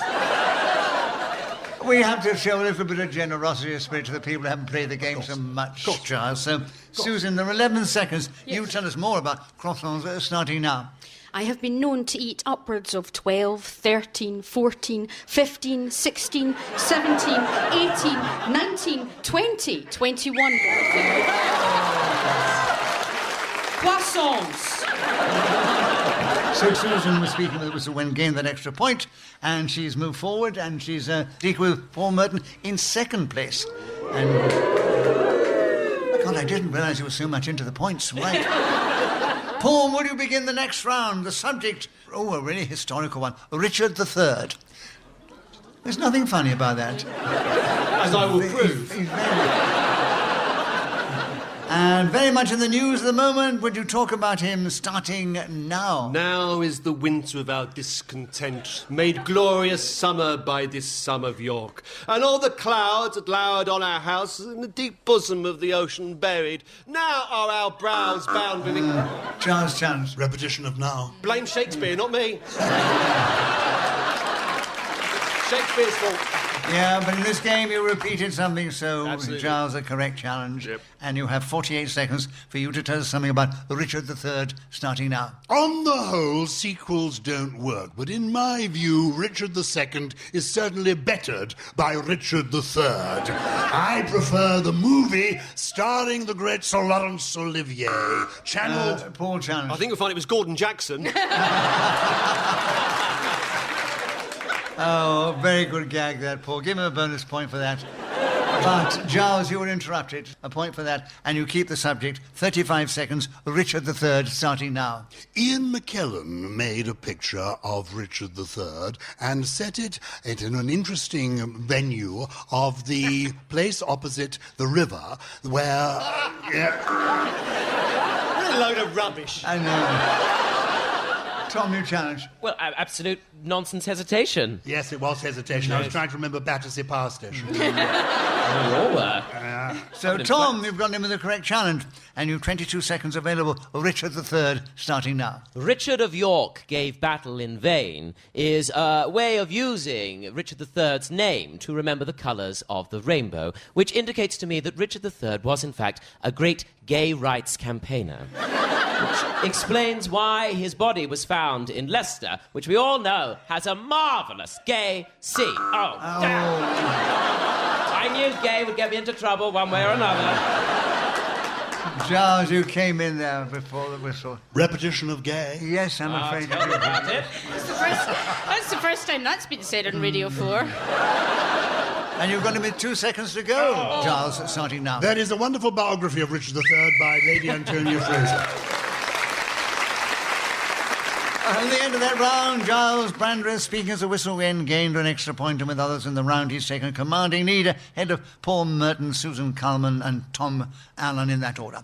Giles, we're back with you to begin, and the subject now is stargazing. Tell us something about that subject in this game, starting now. I have been stargazing with a star. Patrick Moore invited me down to Selsey, and overnight we stayed in a field where there were sheep. So there was grazing and lazing and gazing with this great star. He was an extraordinary man, this astronomer, bright-eyed, and he looked up and invited me to peer through his telescope and admire the stars in the heavens. He invited others around, particularly Gordon Jackson. We had invited before. Yes, you had invited. Oh. He invited you down there to Selsey. He did. Yes, he did. Yeah. So, Paul... I wouldn't have gone uninvited. Paul, a correct challenge. 31 seconds are available for stargazing, starting now. If you go to Hollywood, Los Angeles, and you walk along the magnificent stars that are all buried in the pavement, their stars are there to be read by us all. Clark Gable, Vivian Leigh, Wilfred Hyde-White, W.C. Fields, George Formby. I doubt if he's there, but he might be one day. But you know, when you see these stars and you go to the premieres and there's George Clooney looking magnificent. Giles challenge. George Clooney after George Formby. Oh, yes. Now, that's not often happened, does it? No. They get mistaken for each other. Which one used to say, it turned out nice, you're getting dicked. That was George Clooney, wasn't it? Yeah. That's right. There are 11 seconds for you, Giles, on stargazing, starting now. One of the things that I love doing when I'm at the Edinburgh International Festival is stargazing. And the other evening I saw Sylvie Guillem, the great ballerina, a star in my world. There she was. Right. So Giles Brandreth was then again speaking as the whistle went and gained that extra point, and he's now increased his lead at the end of the round.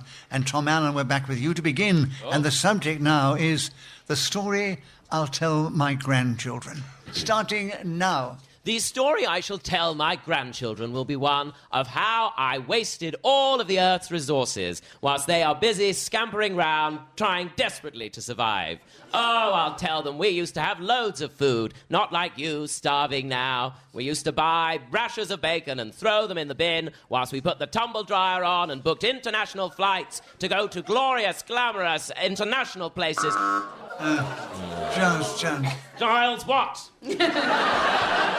Repetition of international. Yes. Oh. Yes. I'm sorry. Very difficult, this game. They never tell you that. But you do it so well, can I say? So, a correct challenge, Giles. The story I'll tell my grandchildren, 35 seconds starting now.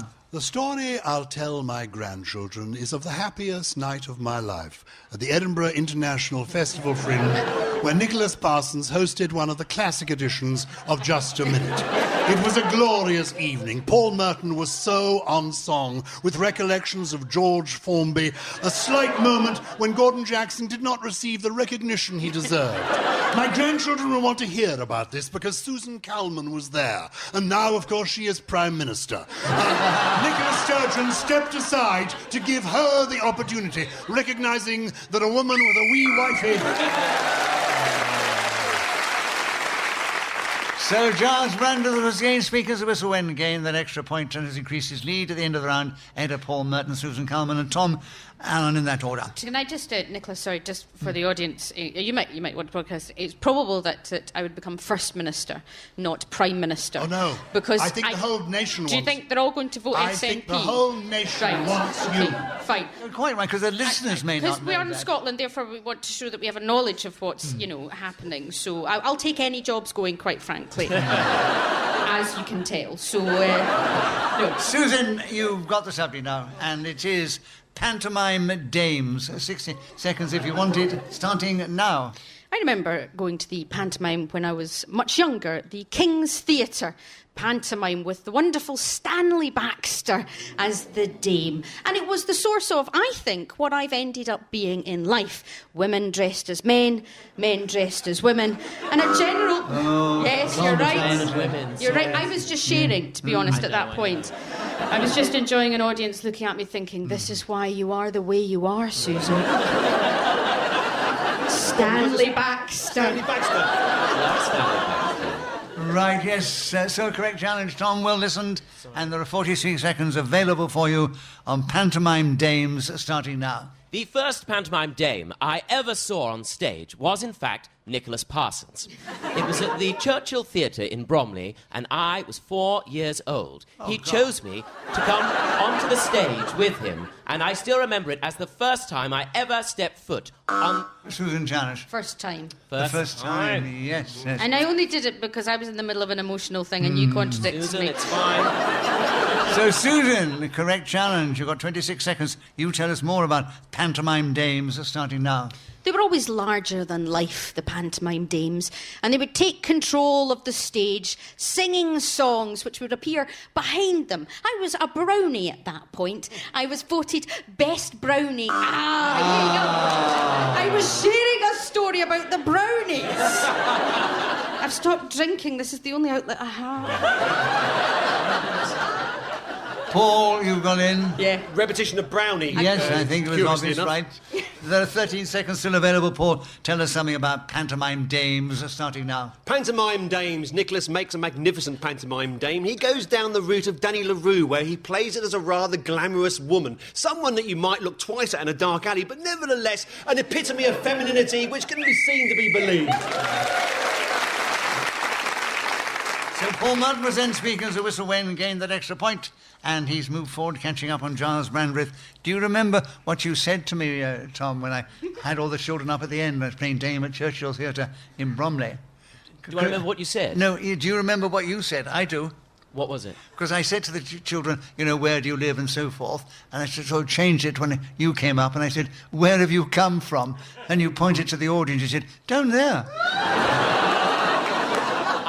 I think you're absolutely right, actually. That isn't just a joke. I remember getting it wrong and everybody laughing, and I didn't understand why.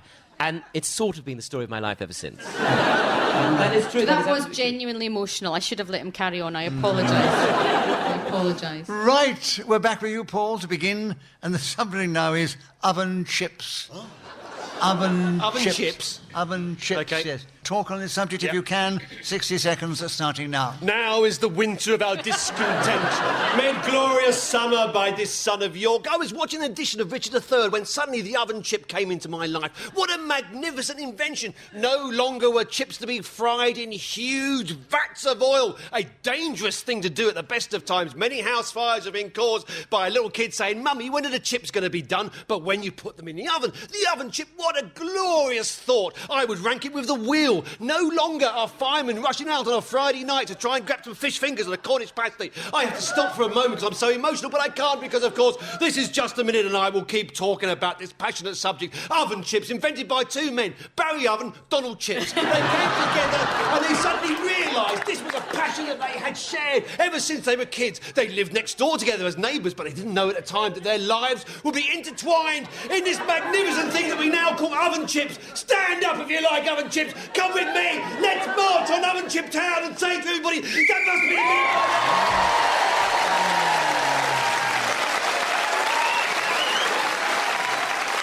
Well, that doesn't happen often in just a minute, but someone begins with a subject and keeps going without hesitation, repetition or deviation in unchallenged and goes for the full 60 seconds.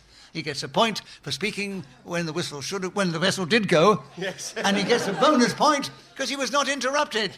And he's still in second place. But he's catching up on our leader, Gyles Brandreth. He's ahead of Tom Allen and Susan Calman in that order. And Gyles, we're back with you to begin. Bridges. Can you tell us something about bridges in this game starting now? Many years ago, I played a small role in Upstairs, Downstairs as a valet. Working with Gordon Jackson was a great thing for me because he's always been a star in my firmament. Mrs. Bridges, though, was the character that we found most intriguing. And with Bridges and family, we went to discover the bridges of Paris when we were on location in France. Along the Seine, we went under bridges after les ponts, which they are sometimes called in that lingo. The bridges of Edinburgh are attractive but confusing. North and south, where are you? You never quite know. Both of them, of course, will be windy at the time. I love bridges of every kind. Beau Bridges, of that name, was a favourite actor, a thespian who had enormous style, class, éclat. And when we went on bridges in Pontchartrain, that is down near New Orleans, the longest bridge. Well, that very rarely happens when two people go for the full 60 seconds without being interrupted. And immediately following Paul, we've had Gyles achieve that distinction. Without hesitation, repetition or deviation, he kept going to the whistle, gained the point for speaking where the whistle went, and a bonus point for not being interrupted, and has increased his lead by another 2 points ahead of Paul Merton, Susan Calman, and Tom Allen in that order. And I've just had a message that we're into the final round. So, Tom, Yes. your turn to begin. Oh, good. Another Scottish subject for us, the Loch Ness Monster. Who said ooh? It's quite an amusing subject. Tell us something about that monster in this game, starting now. The Loch Ness Monster has drawn people from around the world to stand and look at a pond of water whilst getting rained on, wearing a poncho, possibly on a boat. It is the epitome of a disappointing British holiday. Susan Janet. Well, none of that's true. Oh. Now, Susan, I could say that is according to you and maybe a lot of other Scottish people, but it's not according to Tom. And Tom's entitled to his opinion, isn't he, really? Well...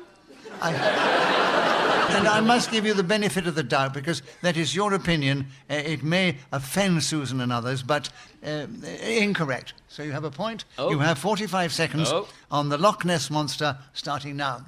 The Loch Ness Monster has never been found, which means that it is something that people come and see which isn't there.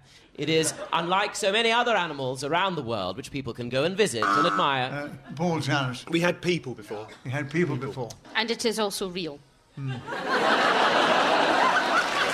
So, Paul, you have the subject. You have 34 seconds. You have the Loch Ness Monster, starting now. The first photograph of the Loch Ness Monster was taken in the 1930s by a surgeon, and it proved beyond all reasonable doubt that this monster exists. It's there in the loch if you go there late at night and whistle something from Brigadoon. Suddenly it will emerge from the sea, the loch, the water, and confront you with this most incredible... Giles Challenge. Deviation from the fact. It isn't a sea.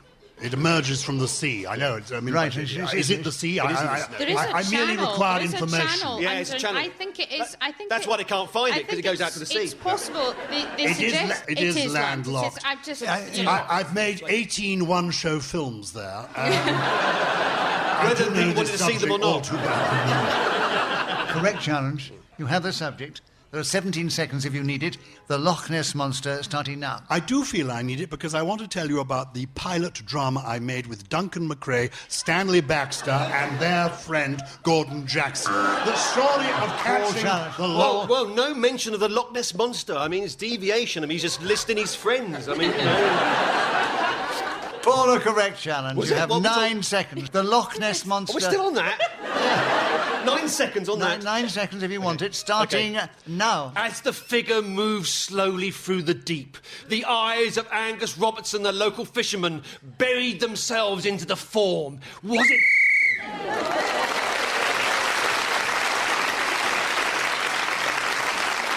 So, Paul Merton was then speaking as a whistle when gained that extra point. And let me give you the final score. Well, Susan Calman, who's done so well when she came before, did very well again, but did finish in 4th place. But her contribution was fantastic. I hope she'll come back again. And Tom Allen, who's never played the game before, great contribution, but he was in 3rd place. And Gyles has just managed to beat Paul, so we say, Gyles Brandreth, you are our winner this week.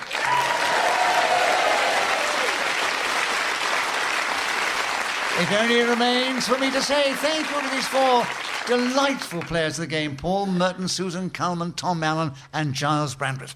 I thank Hayley Sterling, who's helped me with the score, and she blew her whistle with such style when the 60 seconds elapsed.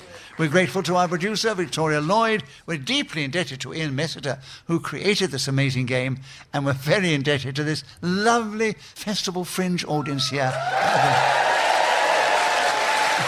So from the audience, from me, Nicholas Parsons, and the team, thank you, and tune in again the same time when we play Just a Minute!